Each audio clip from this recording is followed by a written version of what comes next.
Hola, ¿cómo andan? Espero que anden bien. Mi nombre es Diego Pombo y los invito a participar de esta orquesta llamada Antiarrítmicos. Como línea de tiempo vamos a tener una primera parte, descanso, segunda parte y aplausos. En esta orquesta vamos a tener un director.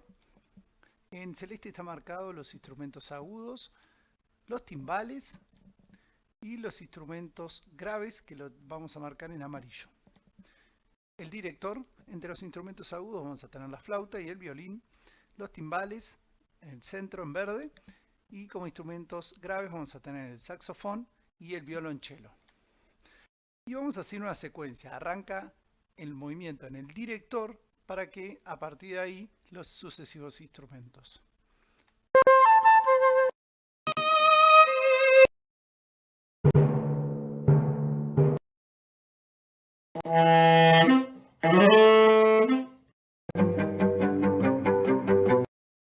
Es importante respetar esta secuencia. El director, instrumentos agudos, timbales, instrumentos graves. El director se puede representar a su vez como el nodo sinusal, los instrumentos agudos como aurículas, los timbales como el nodo AB y los instrumentos graves como ventrículos. Bueno, plasmando lo que vimos previamente en este gráfico podemos evidenciar que el estímulo eléctrico o el sistema de conducción cardíaco inicia en el nodo sinoatrial o sinusal y se transmite a través de las aurículas al nodo AB, a través de la fibra de Purkinje al ventrículo. Y su manifestación electrocardiográfica, en la cual la contracción de las aurículas se representa por la onda P y el QRS representa la contracción ventricular y la repolarización por medio de la onda T principalmente o el intervalo QT. El ritmo sinusal lo definimos por una frecuencia entre 60 y 100 latidos por minuto, un ritmo regular, o sea, un intervalo entre contracciones ventriculares que sea constante y ondas P positivas en el electrocardiograma en D1 y ABF, seguidas de toda onda P por un QRS. O sea, una contracción auricular seguida de una contracción ventricular. Muy bien.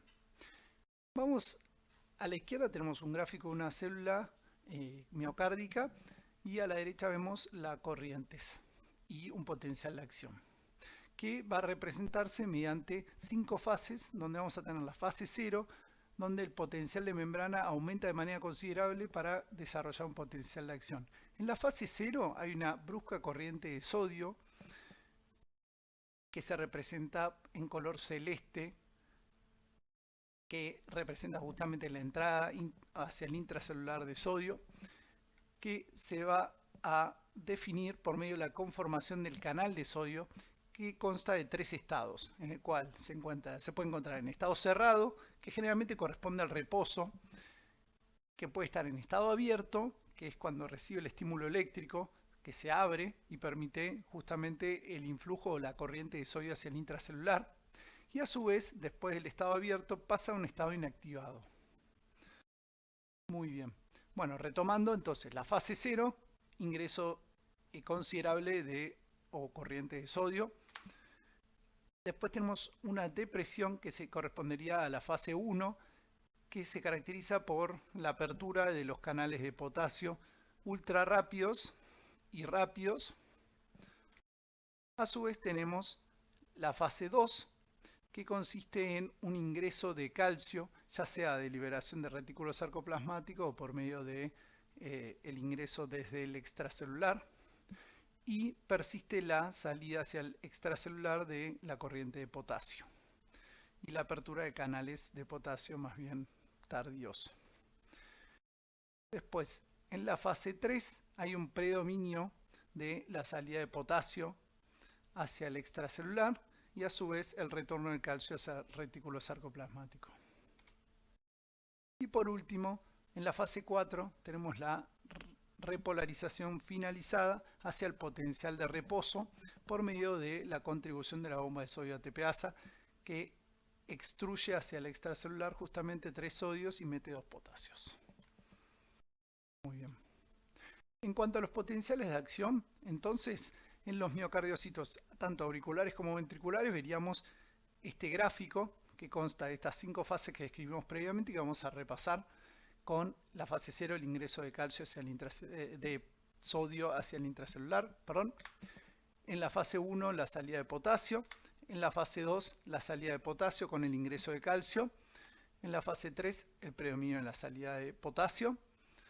Y después, por otro lado, tenemos las células nodales, sinoatriales y auriculoventriculares, que consisten en este gráfico que vemos acá, que es distinto al anterior, que tiene una fase 0, una fase 3 y una fase 4. En la fase 0 hay un ingreso de calcio. En la fase 3 hay un egreso o una salida hacia el extracelular de potasio. Y en la fase 4, que también la vamos a llamar despolarización diastólica espontánea, hay una apertura de un canal llamado Fanny, que permite justamente la corriente Fanny, o IF, la llamamos también. Muy bien.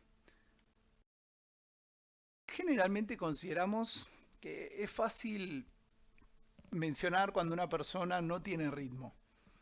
Entonces, ¿de dónde parte esto de que no tiene ritmo? Y buscando posibles causas o en la fisiopatogenia, encontramos que puede ser desencadenado por 2 tipos de trastornos. Entre ellos están el trastorno en la generación de ese ritmo.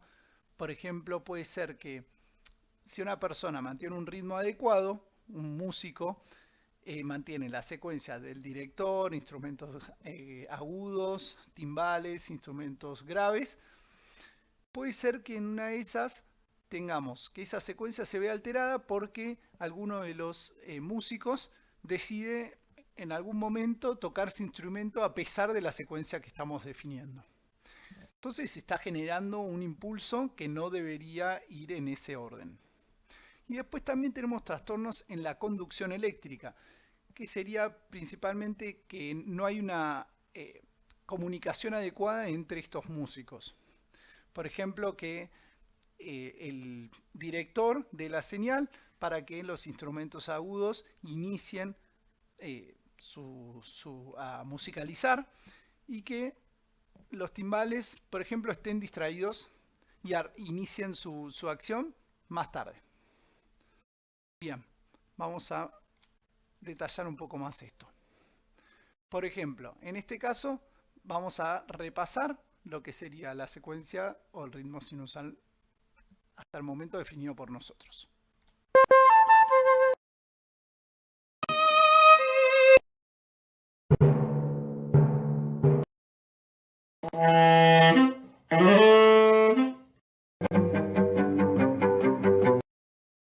Muy bien.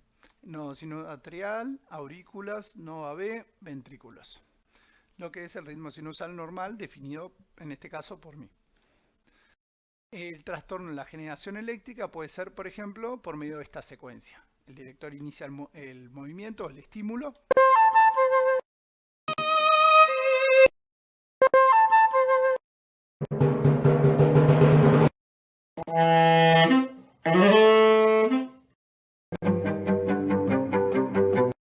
Donde acá podemos evidenciar que alguno de los músicos, en este caso uno de los flautistas, desarrolló un movimiento que no correspondería con la secuencia mencionada previamente. O sea, lo podríamos definir como una extrasístole supraventricular, si tomamos a las aurículas como los instrumentos agudos.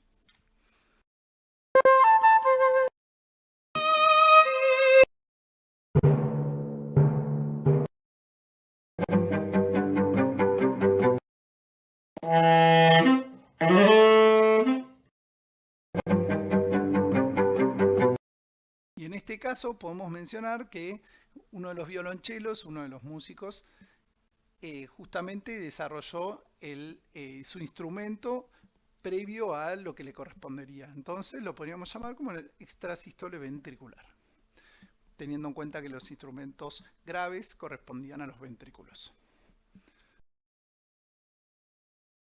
Y en cuanto a los trastornos en la conducción eléctrica, siempre siguiendo el ritmo sinusal normal, vamos a tener los siguientes. El director inicia la señal.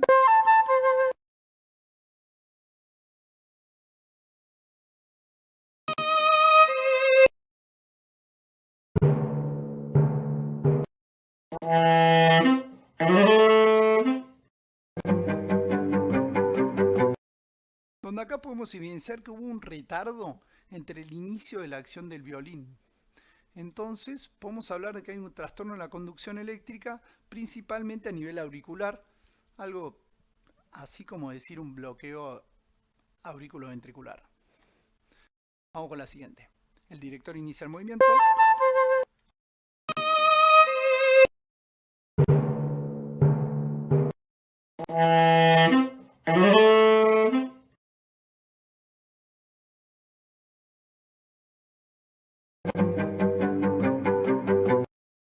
En este caso el retardo se ve luego del saxofón, entonces podríamos mencionar que el trastorno de la conducción se encuentra principalmente en los ventrículos, algo así como el bloqueo de rama. Y vamos con la última.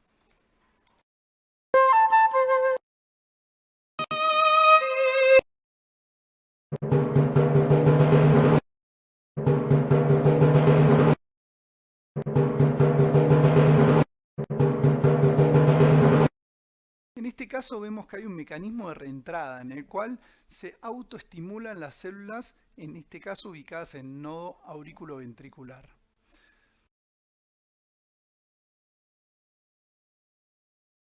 Muy bien, acá tenemos un descanso musical.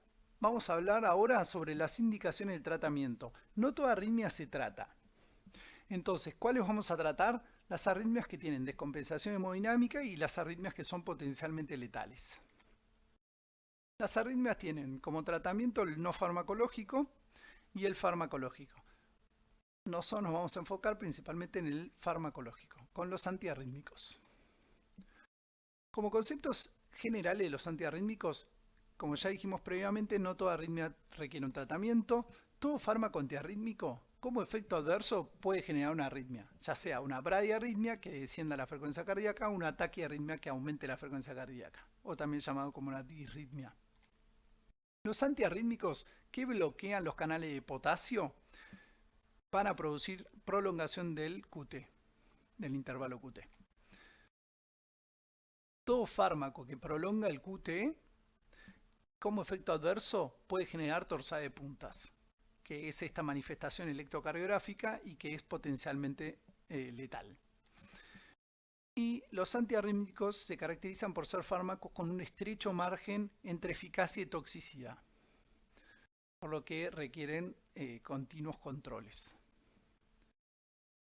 La clasificación de los antiarrítmicos según el mecanismo de acción o de Sig-Wagon-Williams los define en clase 1 aquellos que bloquean los canales de sodio y que a su vez se clasifican, se subdividen en 1A, 1B y 1C según la tasa de recuperación o la cinética de disociación de los canales. El 1A tiene una tasa de recuperación intermedia de 1 a 10 segundos y son aquellos fármacos que a su vez generan un bloqueo en los canales de sodio, que eso los clasifica dentro de la clase 1, y generan un bloqueo de los canales de potasio, por lo que van a prolongar el QT.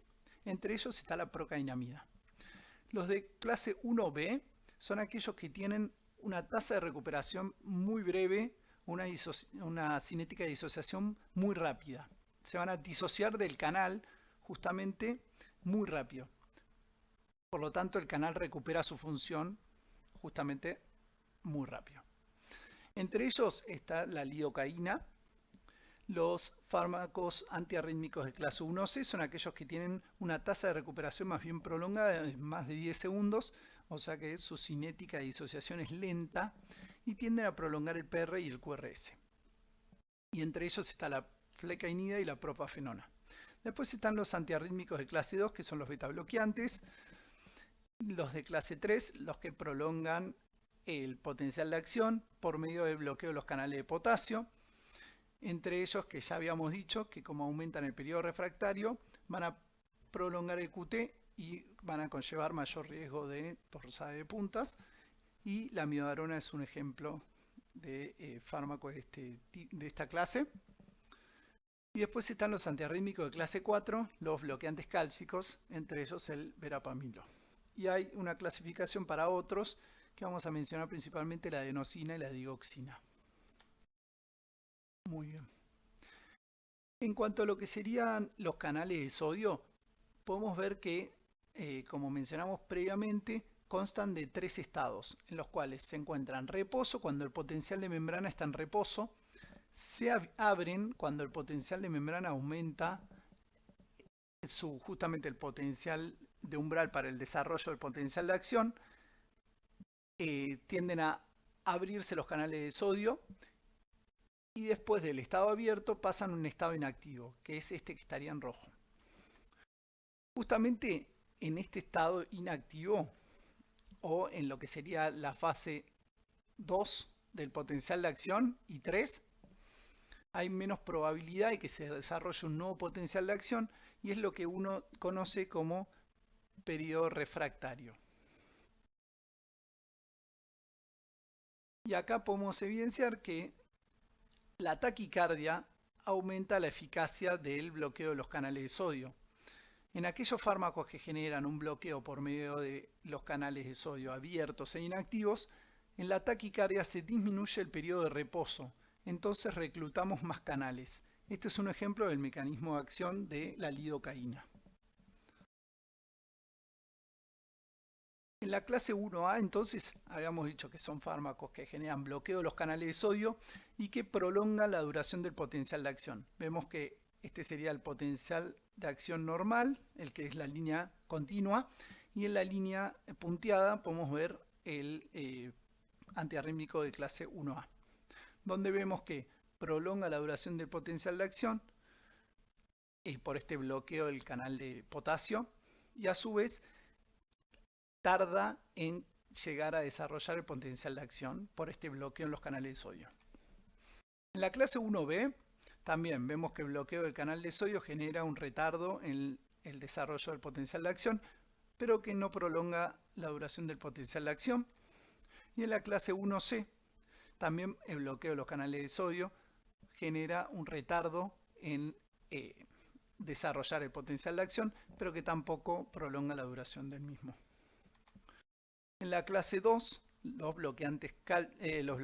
beta bloqueantes, podemos ver que disminuye el potencial o la despolarización diastólica espontánea, por lo tanto va a reducir de esta forma el desarrollo del potencial de acción en las células nodales. En la clase 3 podemos ver que el potencial de acción se prolonga porque son fármacos que justamente bloquean los canales de potasio. Y en la clase 4 vemos que disminuye el potencial de acción en todas las etapas, dado que justamente generan un bloqueo de los canales de calcio. Les dejo una tabla con todos los antiarrítmicos y sus bloqueos. La procainamida es un fármaco antiarrítmico de clase 1A que genera bloqueo en los canales de sodio abiertos y tiene una tasa de recuperación intermedia de 1 a 10 segundos. Tiene un metabolito conocido como NAPA que tiene acción sobre los canales de potasio y tiende a prolongar el QT justamente por esta razón. Se puede administrar endovenoso, intramuscular, vía oral, se ajusta en insuficiencia renal y sus usos son principalmente en arritmias ventriculares sostenidas postinfarto, pero que es más bien de segunda línea. Es un anestésico local, un derivado del anestésico local, procaína. A su vez puede prolongar el QT y puede generar como efectos adversos un cuadro simil-lupus o lupus inducido por drogas y a su vez también una aplasia medular en un bajo porcentaje. La lidocaína también es un anestésico local, es un antiarrítmico bloqueante de canales de sodio, por lo tanto es de clase 1 y a su vez 1B por la tasa de recuperación muy corta, menos de un segundo. Se administra endovenoso principalmente, tiene alto primer paso hepático, por eso no tiene buena biodisponibilidad por vía oral. Tiene un aumento en la vida media en ciertas patologías como por ejemplo la insuficiencia cardíaca, la enfermedad hepática y la disminución del flujo sanguíneo hepático por fármacos, dado que disminuye el metabolismo hepático. Y los usos son para arritmias ventriculares, luego de la cardioversión, que sería el tratamiento de primera línea, la cardioversión. Como efectos adversos pueden generar hepatotoxicidad, temblores y a su vez también asistolia. La lidocaína es como en el concierto que un espectador se levante y pegue un grito, que puede llegar a frenar la orquesta o puede pasar como desapercibido. La mexiletina es similar a la lidocaína, pero su formulación es vía oral y se puede utilizar para dolor neuropático crónico.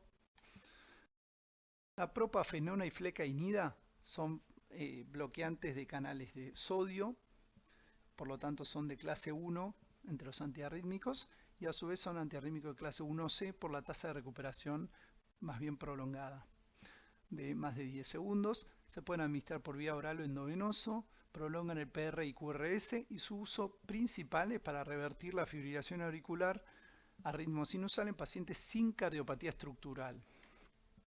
Eso es debido a que en el estudio CAST se vio que son proarrítmicos, entonces en aquellos pacientes con cardiopatía estructural. La propafenona se administra como un racemato y uno de los enantiómeros tiene mayor actividad como beta bloqueante débil. Se metaboliza por el CYP2D6, se ajusta en insuficiencia hepática y tienen como efectos adversos más bien sabor metálico y estreñimiento, y por el bloqueo beta puede generar bradicardia y broncoespasmo.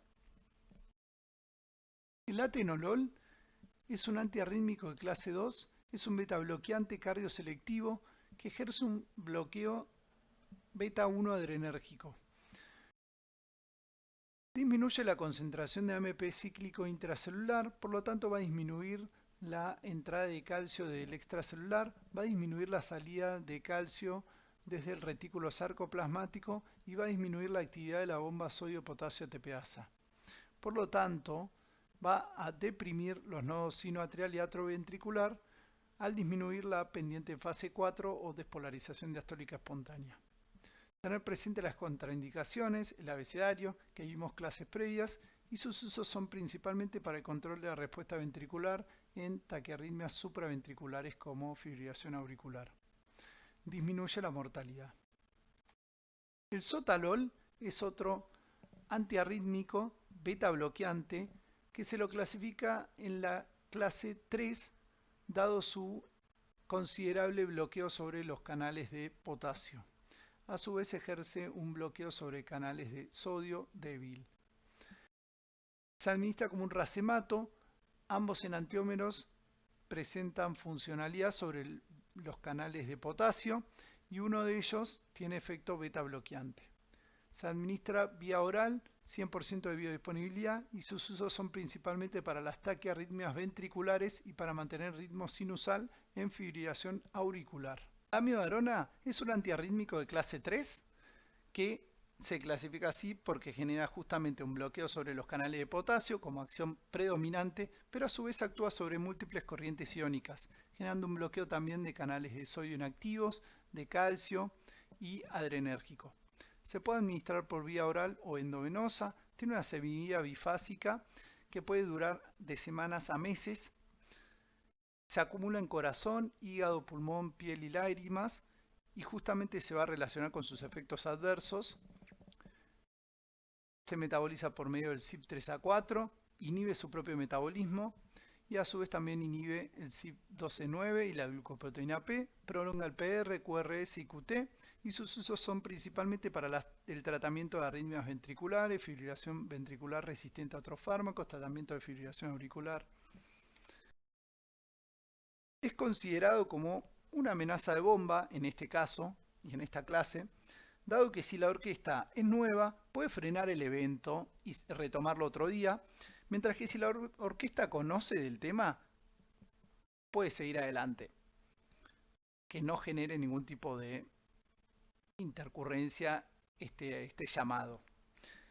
Si se frena el evento y explota una bomba, el fármaco tendería a disminuir la mortalidad.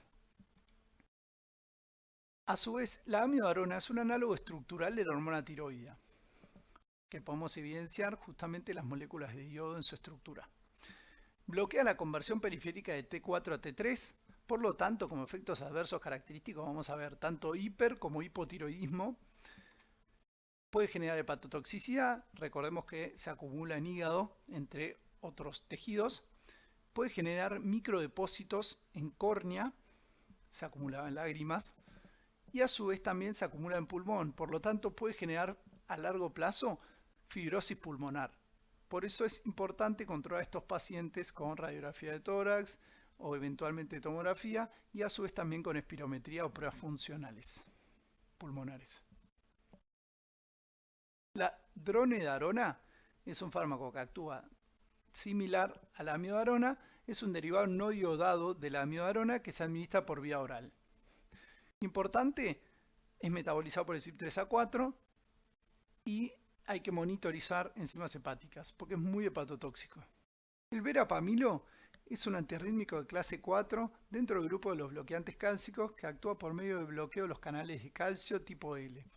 Es un fármaco inotrópico negativo y vasodilatador, se administra por vía oral o endovenosa, tiene alto primer paso hepático y su metabolismo es hepático. Entre los efectos adversos, nerviosismo, estreñimiento, edema periférico y hipotensión en la administración endovenosa, y sus usos son principalmente para las taquiarritmias supraventriculares para mantener la frecuencia, digamos. La adenosina es un antiarrítmico de la categoría otros.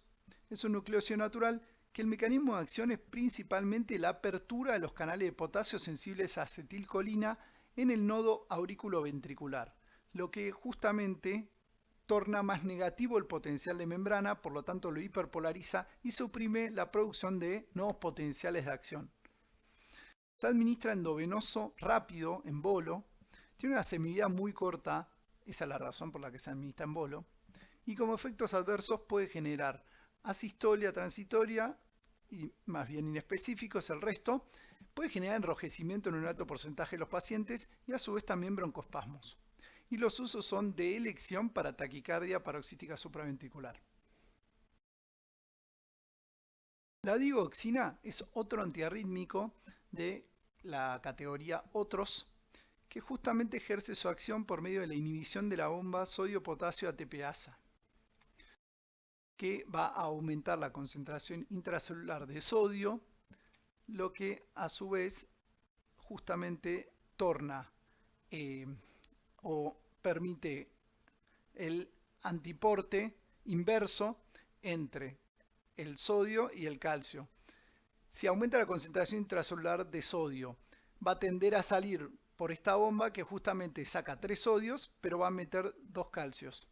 Y de esta forma el calcio va a estimular la salida de más calcio del retículo sarcoplasmático, lo que va a aumentar la concentración intracelular de calcio. Y va a ejercer de esa forma su efecto como inotrópico positivo. Se administra por vía oral o endovenosa y tiene un metabolismo por flora intestinal y la glucoproteína P. El metabolismo por la flora intestinal, hay que tener cuidado con los antibióticos que justamente barrerían la flora intestinal y de esa forma puede aumentar la semivida o el tiempo de vida media de la digoxina. Tiene un índice terapéutico estrecho y en el electrocardiograma prolonga el PR y puede generar una depresión del ST conocido como cubeta digitálica, que no habla necesariamente de intoxicación. Es un vasoconstrictor arterial y como efectos adversos puede generar arritmias, es proarrítmico, náuseas y visión borrosa. No olvidemos de las flores de Van Gogh, que justamente hablaban de que permanecía en sus últimos años de vida por medio de una intoxicación con digitálicos, por eso es que pintaba en amarillo. Y en cuanto a los usos, se utiliza principalmente para la insuficiencia cardíaca en pacientes con fibrilación auricular. Bueno, se terminó el descanso. Fibrilación auricular es la arritmia más común, tiene múltiples desencadenantes y lo que nos sugiere principalmente o nos invita a pensar es que justamente en las paredes auriculares hay múltiples focos que desarrollan la contracción. Entonces es una contracción más bien irregular y no productiva. Y se escucharía más o menos de esta forma.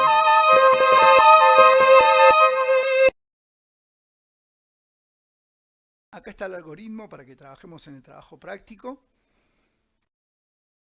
La taquicardia supraventricular, otra arritmia frecuente, que la escucharíamos de la siguiente forma.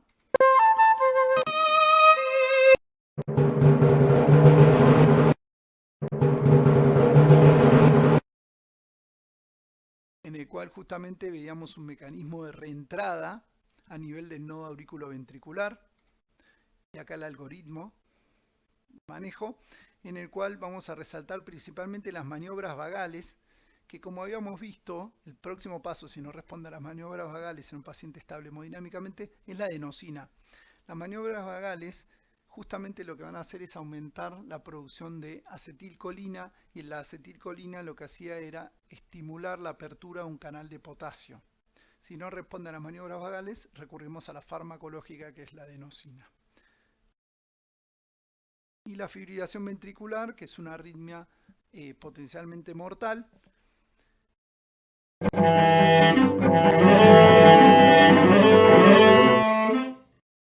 que sería el equivalente a la fibrilación auricular, pero en los ventrículos, y se escucharía de la forma que recién reproducimos.